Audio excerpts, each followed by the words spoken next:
Battle after battle, destruction ravaged the continent of Europe, unlike anything before it. Modern warfare mangled and marred young men from the great empires of the continent, caught in the trenches of a battle they had no personal stake in. No, this wasn't the Second World War or even the Great War. This first taste of the devastation of modern combat occurred from 1853 to 1856. And lent a hand in creating the conditions which would dismantle the concert of Europe and spark the First World War. The Crimean War pitted an alliance of France, Britain, the Ottoman Empire, and Sardinia against Russia and Russian satellites in the Balkans. Tsar Nicholas I desired to expand the influence of Russia in the Balkans and the Black Sea. He wanted a port for the Russian Navy, which would not freeze over in the winter, but he also had allegiances to the Slavic and Orthodox peoples of the Balkans, who were, at the time, under Ottoman domination. Nicholas was beholden to Pan-Slavism, the idea of the cooperation of the Slavic peoples under the banner of shared religious and linguistic heritage. The Slavs were all Orthodox, and after the fall of the Byzantine Empire, Orthodoxy's seat was in Moscow. Pan-Slavism was also a response to oppression and cultural assimilation by foreign powers, particularly the Ottoman and Austrian empires. Nicholas I, beholden to the Orthodox Serbs, Montenegrins, and Bulgarians, who the Ottomans ruled over, and having political interests in the realm, launched a campaign against the Ottomans. He assumed that the rest of Europe would stay out of this war. After all, Russia was fighting against a Muslim nation, supposedly the arch-enemy of the Christians. But the British and French were concerned about Russian expansion into the Mediterranean. The British didn't want Russian ships contesting their rule of the seas, and Napoleon III had his own interests in the Mediterranean and his own grandiose ambitions. The two nations sided with the Ottomans, propping up the sick man of Europe and preventing Russian domination of the Balkans. They wanted to ensure the balance of power in Europe didn't tilt toward the east. Sardinia joined the fight on the side of the British and the French, seeking legitimacy for their cause of unifying Italy. Austria, like the British, saw the Ottomans as a necessary protection against Russian influence expanding in the Balkans, and Austria also had her sights set on the region, particularly along the Dalmatian coast. Even though Austria had previously signed an Austro-Russian alliance with the Tsardom in order to fight off the Ottomans, with Metternich's Realpolitik at the wheel, political opportunism dictated the shifting of Austrian foreign policy away from Russia. At the same time, Nicholas I and Ottoman Empire Abdulmajid I were concerned with who would be responsible for governing over and protecting Orthodox Christians in the Balkans, Anatolia, and the Caucasus. Only years before, the Russian Empire and Persia signed the Treaty of Turkmenchai in 1828, extending Russian influence into Armenia and Azerbaijan. 5 years before that, Qajar Iran emerged victorious from a 2-year-long war with the Ottoman Empire, which was part of a larger series of conflicts between Qajar Iran and the Ottomans that stretched all the way back to the 1500s. Russia and Britain found themselves on opposite sides of this conflict, with the British supporting the Ottomans to prevent Russian influence again from reaching the Dardanelles, and Russians supporting Persia in order to weaken the Ottomans and reach into Anatolia and the Balkans. Initially, the Persians were accepting of Russian influence over their state, but after Nicholas's Russia crushed Qajar Iran in 1828, ties were somewhat frayed between the Russian Empire and Persia. Persia wasn't going to turn to the Ottomans or any Western power like the British or Austrians, but they were more suspicious of the Russians going forward. Now, both Austria and the British were motivated by a vague concept that defined the Metternichian conservatism of the day, the concert of Europe. It was the idea that European powers were meant to be about equal in power, with checks on every major power to ensure that they danced in lockstep, like a concert, and did not break out into war. Clemens von Metternich, the statesman and diplomat who had a long history of power in Habsburg Austria, spearheaded this concert. He wanted to prevent war in Europe and ensure that the nations of Europe were about equal so that no other Napoleon would take root and dominate all of the nations of Europe all at once. From Metternich's point of view, if Russia became too large, it could fill this role of a Napoleonic state in dominating the Balkans and Anatolia and Eastern Europe, which would be disadvantageous to the Austrians. In short, the Crimean War was simply the bubbling over of a longer set of conflicts. Russia had developed animosity with the British and, to an extent, the Austrians due to Metternich's influence over Austrian policymaking. The war saw major battles, giving Europe a taste of modern warfare, the same warfare that would cause the destruction of the First World War. During the siege of Sevastopol and the charge of the Light Brigade, both sides took heavy casualties. The Crimean War ended with the signing of the Treaty of Paris in 1856, which reaffirmed the territorial integrity and independence of the Ottoman Empire and limited Russia's influence in the region, backfiring massively on Tsar Nicholas I and lending to the conditions which would cripple confidence in his successor, Nicholas II. But what if this outcome had changed? What if, in an alternate timeline, the Crimean War simply didn't happen? The city of Vienna, the de facto capital of Europe. In the Hofburg Palace, Emperor Franz Joseph of Austria and Tsar Nicholas I of Russia sat together in an ornate room. The walls were trimmed with gold and bore paintings of the architects and founding families of modern European civilization. The continent was at peace, or so it had seemed, for nearly half a century. In their cushioned chairs, the two emperors faced one another cordially. A servant poured each a glass of Styrian wine. Breaking bread, they discussed their own commonalities, spouses, and the intricacies of European diplomacy. But eventually, Nicholas got down to business. His aim was to secure Franz Joseph's support in Russian goals in the Balkans. Nicholas laid out a daring plan to send his troops down the eastern Balkan coast and straight for Constantinople, capturing the city and reclaiming it for Christianity. Franz Joseph, despite his younger age and relaxed demeanor, was not fond of such a proposal. Austria had her own aims in the Balkans, stretching down the Danube and through the Dardanelles. Joseph understood that Russian dominion over the Balkans would be an immediate threat to Austrian interests, but also tip the balance of power out of Austria's favor. Nicholas sensed this wariness. He knew the Austrian Empire was being advised by Clemens von Metternich, former minister and chancellor of the empire, and those Metternich had trained in his visionary balancing act of the European powers. Perhaps a different route would be in order. Nicholas would be persuaded to avoid conflict with the Ottomans directly. The Austro-Russian alliance had to be preserved, for without it, Russia would be without close allies in Europe. And instead, the emperors came to an agreement. Austria would not disrupt the Orthodox Slavs from revolting of their own accord, relinquishing the chains of Ottoman domination. Austria would retain control of the Danube and protection along the river, and Russia would not push into the Western Balkans. With the terms of their agreement settled, the tension in the palace began to dissipate, replaced by a sense of cautious optimism. The two leaders rose from the table and exchanged a firm handshake. A fragile peace was preserved, at least for the time being. In the tiled inner rooms of the castles of Anatolia, Ottoman leadership were suffering under the burden of the sick man's empire.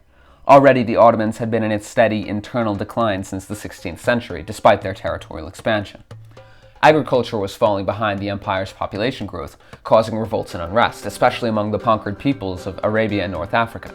During the actual historical reign of Abdul-Majid I, the Ottoman Empire was undergoing radical change, seeing the westernization of various ministries and attempting to gain support from European powers in order to stabilize the empire and fight the Crimean War. Abdul-Majid promised equality for the empire's Christian subjects, but these reforms were rarely ever enforced by local authorities. The problem was, the reforms only coincided with major conflicts, like the Crimean War, when Abdul-Majid needed to appease the British and the French. Without the Crimean War occurring in this timeline, though, the Ottomans would see a continual spiral of slow decline. With or without Abdul-Majid's reforms, the Ottomans would face internal struggle after internal struggle, and soon the Christian populations on the outskirts of the empire would become fed up. Throughout the 1850s and 60s, a powder keg of ethnic tensions and long-standing grievances against Ottoman rule were lit. In the rugged hills surrounding Belgrade, the Serbs harbored dreams of independence, fueled by a fervent nationalism and a desire to break free from the shackles of Ottoman domination. The Montenegrins, too, were fighting their own revolution against Ottoman control. Although the Serbs received money from Russia to fund their revolt, it wasn't much. Nicholas was still worried about Franz Joseph's ambitions in the region, and he feared disturbing Austria's peace with a revolution that bled over into Austrian Croatia-Slavonia. Even without much Russian financial support, the fervent nationalism of the Serbs wreaked havoc on the Ottoman occupiers. Abdul-Majid did not want to decimate the Serbian revolutionaries, as it would turn the Western powers away from supporting his empire. But he also couldn't simply let a revolution burn unhindered. At the same time, in Silesia and northeastern Anatolia, Nicholas lit a tinder which he knew he would be able to spread without Austrian disdain. With whispers of Russian support, two distinct Armenian revolutions erupted and spread like wildfire. In what was called Greater Armenia, in the Anatolian foothills of the Caucasus, a widespread revolt of Armenians broke out. The Highland revolutionaries were the direct recipients of Russian armaments and aid. Silesia was the epicenter of the smaller of the two revolts, where a massive Armenian ethnic minority resided. Their revolt was less well funded by Nicholas's empire, as it didn't have a direct border with Russian Armenia as the Highlands had. The Turks found themselves unable to handle the situation at hand. Their military command was fractured. Abdul-Mashid ordered his generals not to commit atrocities against the Christian minorities, but many ignored his orders. The army, suffering from substandard weapons and a counter-revolutionary battle on multiple fronts, simply couldn't organize effectively. Without Western aid pouring in during the Crimean War with Russia, Abdul-Mashid's successor, Sultan Abdulaziz, had no means of defending his empire from revolution. By 1866, Turkish nationalists were fed up with the state of their empire, and chaos erupted in Constantinople. Nationalists led a successful coup of the Sultan and took to forming a government in their own image. To the European powers, it was clear that the Ottoman Empire was falling apart far earlier than anticipated. The Russians tested the waters, seeing how far they could push their sphere of influence. Russian troops marched into Moldavia and Wallachia, occupying the region in order to bring stability to the Protectorate. Only 20 years prior, in 1848, the Russian Empire had aided the Ottomans in suppressing the Wallachian Revolution. Now, they branded their own imperial mark on the region. The West was largely ignorant of the events in the Ottoman Empire, as the short Austro-Prussian War shook continental Europe and redefined the lands of the former Holy Roman Empire. Europe found itself in a state of paralysis. It was on the brink of massive change, and yet the powers of Europe refrained from taking action at all. Nicholas kept his cards close to the chest, refusing to move further into Ottoman territory. The nationalists in Constantinople were appalled upon discovering the true scope of their dysfunctional military.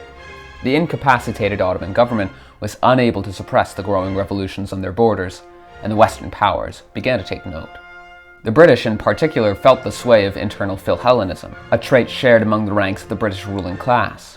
This sentiment swept across British society, particularly taking root in England during the early 19th century. It was fueled by Romanticism and a desire of the English populace to support the struggle of the Greek people against Ottoman oppression. British poets and writers such as Lord Byron, Lord Elgin, and Percy B. Shelley championed the Greek cause in their works, inspiring widespread sympathy and support. The British, in an effort to extend their reach into the eastern Mediterranean, would prop up the Greek revolutionaries who had been in a state of de facto independence since 1821. Russia would not do the same for the Greeks for a few reasons. Without Catherine the Great or any other monarch with personal interest in restoring the Greeks, there was no real incentive to attempt to outbid British aid to the Greek revolutionaries. Furthermore, Russia had a vested interest in remaining the seat of orthodoxy, and if a restored Greece became infatuated with the idea of reclaiming its heritage as the Eastern Roman Empire and the crown jewel of the Orthodox faith, that would simply ruin Russia's pan-Slavic and Orthodox sphere of influence. Finally, the Greeks were the most militaristic and vengeful against the Turks, perhaps only overshadowed by the Serbs, and would be the most likely to pull Russia into a costly war with the Ottomans. To the north of Greece, though, the Russians would see a different potential ally, one which had just sparked its own revolt against the Ottomans and were quickly gaining steam. The Bulgarians, during the Second Bulgarian Empire, were a state modeled in a similar fashion to Russia. They had a czar, practiced orthodoxy, and fashioned themselves the successors to the Byzantine Empire.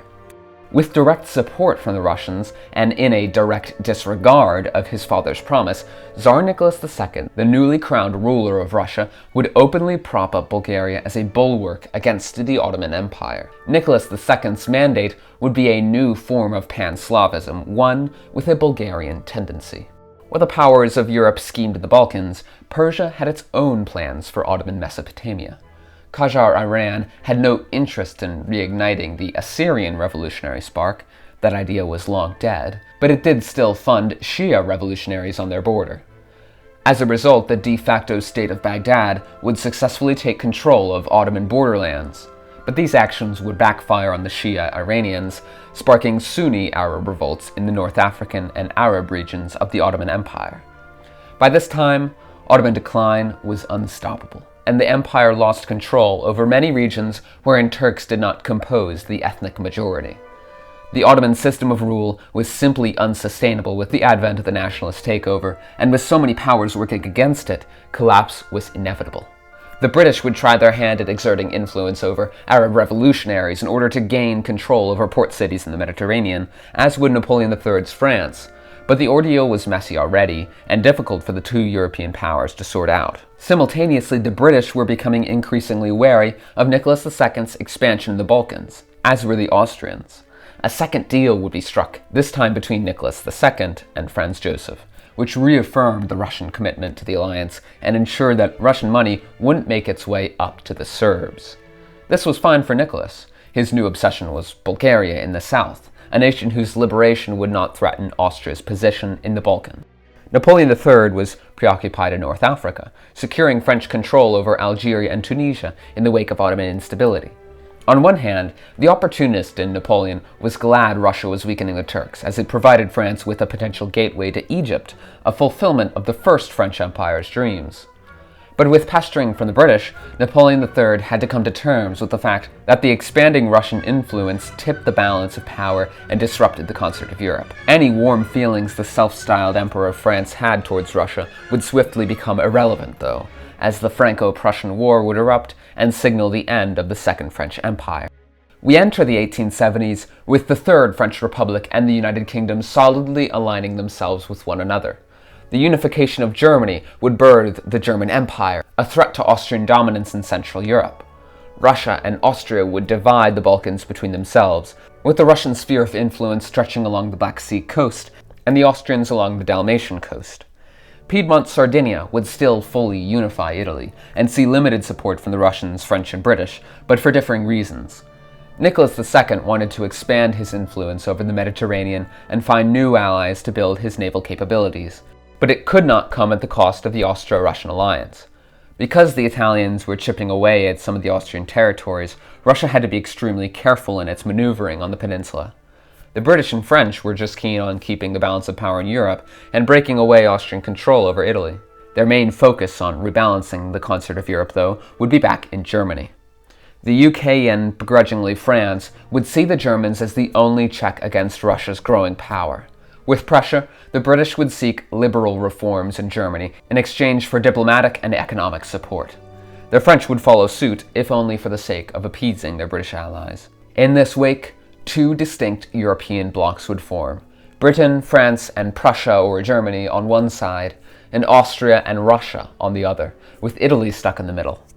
Austria and Russia would build their puppet states in the ruins of the Ottoman Empire, and the Black Sea would become effectively an Austro-Russian lake, with the allied Bulgarians in tug and the reforming Ottomans in disarray.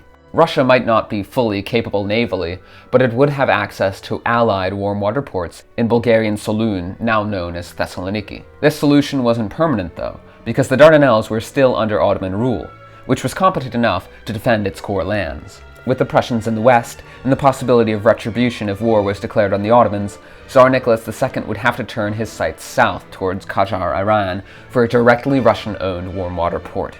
He couldn't risk war with the Ottomans, dragging the Germans in. Austria would inevitably have to reform, because there simply was no possibility for the Austrians to hold their Balkan lands without revolts breaking out against them. A dual monarchy worked in the case of Hungary, so we may see Franz Joseph expand this concept to a monarchy of three crowns, including the Croats and Bosnian Croats in their own partially autonomous kingdom.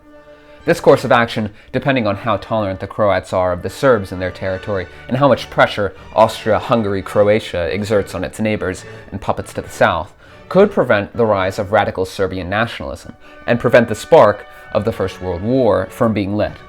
Apart from a shift in the international balance of power, Nicholas II's rule would be defined by reform. It was going to happen either way, and this time without the string of defeats that embarrassed Russia on the world stage, and a competent, semi-competent ally on its border in Austria, reform would be smoother. It would still have its bumps, a peasant revolt here, a poor decision there, but the same kindling that lit the Bolshevik Revolution would not be present in this alternate Russia. So, Nicholas II, while certainly not the most effective nor widely loved reformer, would incrementally improve life for the serfs. If a Bolshevik Revolution did happen, which is unlikely without a major meat grinder war like World War I, it would be crushed quickly, and the Russia that remained would probably end up slightly more reactionary and authoritarian, not unlike Tsar Alexander's reactionary reign.